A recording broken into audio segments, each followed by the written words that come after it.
Bom dia, nono ano, tudo bem? Como é que vocês estão? Espero que bem, que vocês estejam bem com seus familiares, né?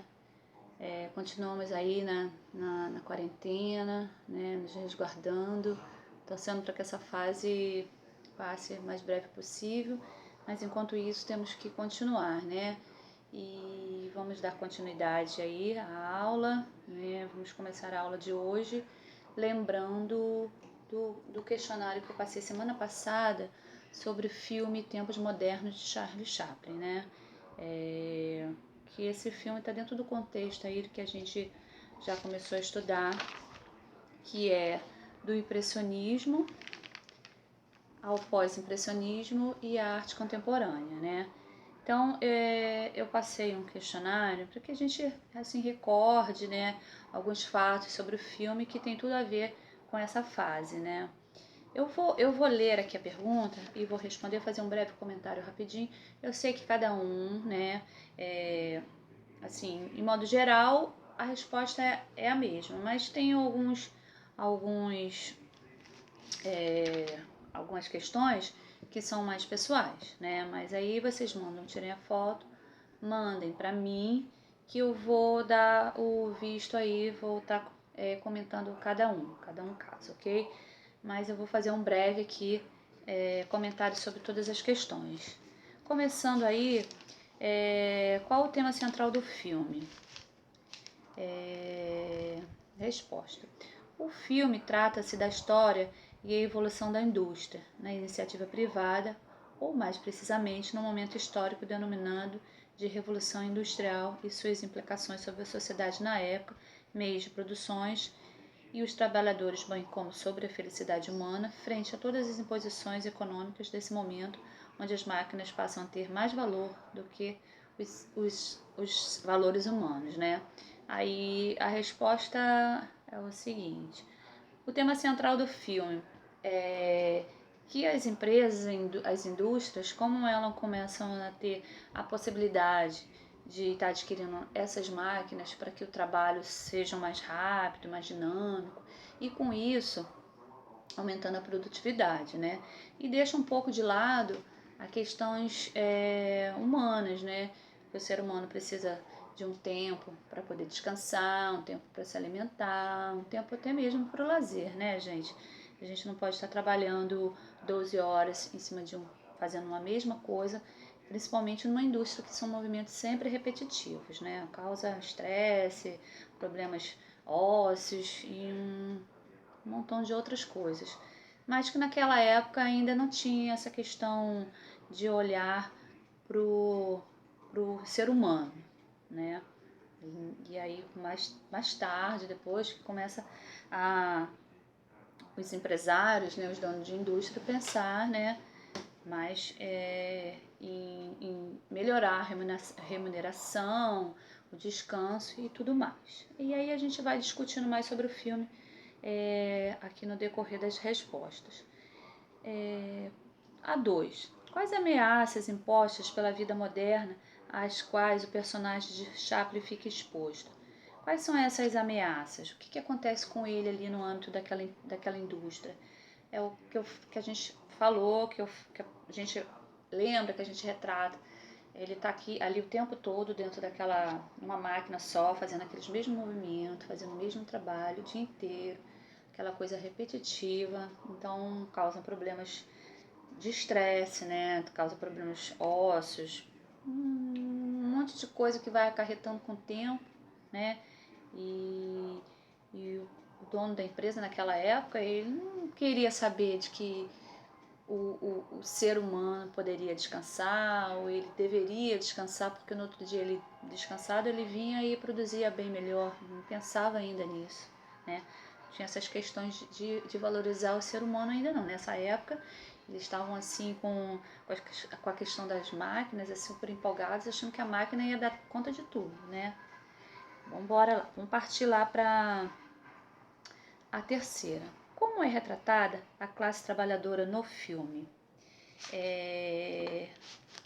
Resposta: como meros instrumentos operacionais no auxílio aos processos de produção industrial, instrumentos sem sentimentos, desejos, sonhos, direitos, entre outras características inerentes do ser humano. São vistos e tratados como objetos a serem escravos. Aquilo que eu volto a falar.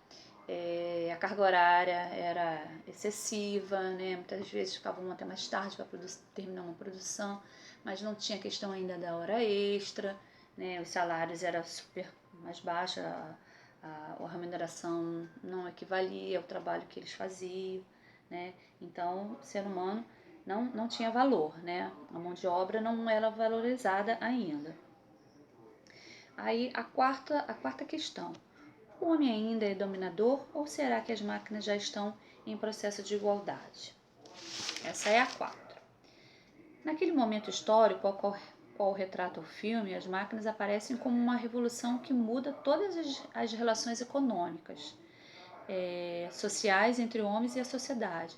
Passam a dominar o pensamento e os rumos da história. No entanto, embora as máquinas se mostrem com sobreposição e desejos, sonhos e valores humanos, o homem ainda é em parte, o dominador. Né? Mas o homem comum, o trabalhador, mas o dono dos meios de produção, o dono das máquinas, o industrial. Né?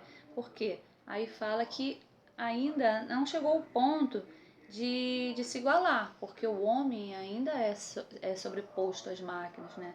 Sem o homem, sem a mão de obra humana, não há o manuseio das máquinas. Né? Ainda não inventaram uma máquina que vai lá, se ligue sozinha, que faça todo o trabalho. Hoje em dia até tem, né? Mas olha, se tratando lá do século XIX, né? Então essas coisas eram ainda muito distantes, né? Não existia ainda esse pensamento. Aí vamos lá, questão 5. Qual sistema de trabalho é caracterizado e criticado no filme? A resposta da questão 5. O trabalho nas fábricas e indústrias em turnos ininterruptos, jornadas estafantes de 12 a 16 horas diárias, baixos salários, insegurança, insalubridade, direitos e substituição do trabalho humano pelo mecanismo. Quer dizer, o ser humano não tinha direitos nenhum, né? Ainda não tinha se inventado o sindicato, os direitos trabalhistas, né? Depois de muito tempo à frente, que aí os empresários, os donos de indústria começaram a rever isso aí, né? Porque o que acontece com os operários nessa época? Começam a ter problemas de estresse, de depressão, problema de saúde. Tempos depois começam a pensar em melhorar isso aí para o nível do profissional poder até produzir mais, né, gente? Mesmo que o dono de empresa pensasse em melhorar, né? Mas no fundo eles queriam era lucrar mais também. Mas se fosse o caso, né, na época desses operários terem esses direitos até para produzirem mais, teria sido melhor, mas ainda não existia essa ideia, né? A sexta questão. Por que houve uma prisão injusta de Chaplin por estar apenas segurando a bandeira do manifesto? Como estes movimentos sociais são vistos pela sociedade contemporânea? Quer dizer, ele foi preso porque ele estava carregando a bandeira do meio do nada do movimento ali, ele caiu no buraco e pegou a bandeira, ficou balançando, não sabia nem por quê. Acabou sendo preso porque consideraram ele como líder do movimento, né? Hoje em dia as pessoas têm o direito de protestar, de recorrer aos seus direitos, mesmo porque existem os direitos trabalhistas, né, gente? É diferente. A 7. Por que Chaplin insiste em voltar para a cadeia? Naquela época era até mais tranquilo, né? Uma cadeia no máximo era 2, no máximo 3, né? Tinha comidinha, tudo limpinho. Ele insistiu em voltar para a cadeia porque ele achou ali um meio fácil, né? De viver. Estava melhor até do que lá na indústria, ele trabalhando lá, tendo aquele horário passando do tempo de trabalho, né? Aquele horário estafante que exigia demais dos operários. Então, para ele lá na cadeia, ele estava como? Estava de boa, dormia, o tempo ocioso aproveitava para não fazer nada mesmo, né? Aí a gente vai para a questão 8. Depois de encontrar a jovem órfã, a vida do personagem ganha novo sentido. Qual a ideia de prosperidade ele manifesta? Gente, vocês lembram que ele lá, quando ele tá com a menina, ele vê o pessoal numa casa bacana, ele começa a olhar, começa a sonhar, né, que ele podia estar ali naquele lugar com aquela moça, já estar lá sentado à mesa, tomando café, almoçando, né, com a sua família estabilizada, no conforto.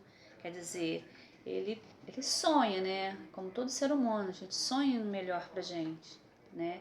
E Chaplin demonstrou isso nesse filme, é, tendo esses pensamentos quando ele conheceu essa moça, né?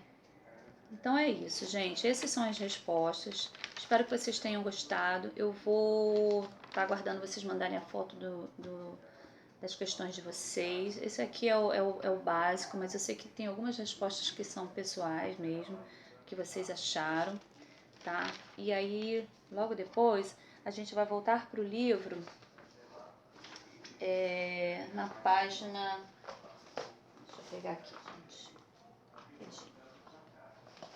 Na página 17, né? Continuando aí a questão do arte pós-moderna, né? A gente vai falar agora do grafite, do grafitismo. Mas aguarda um pouquinho que eu já retorno, ok?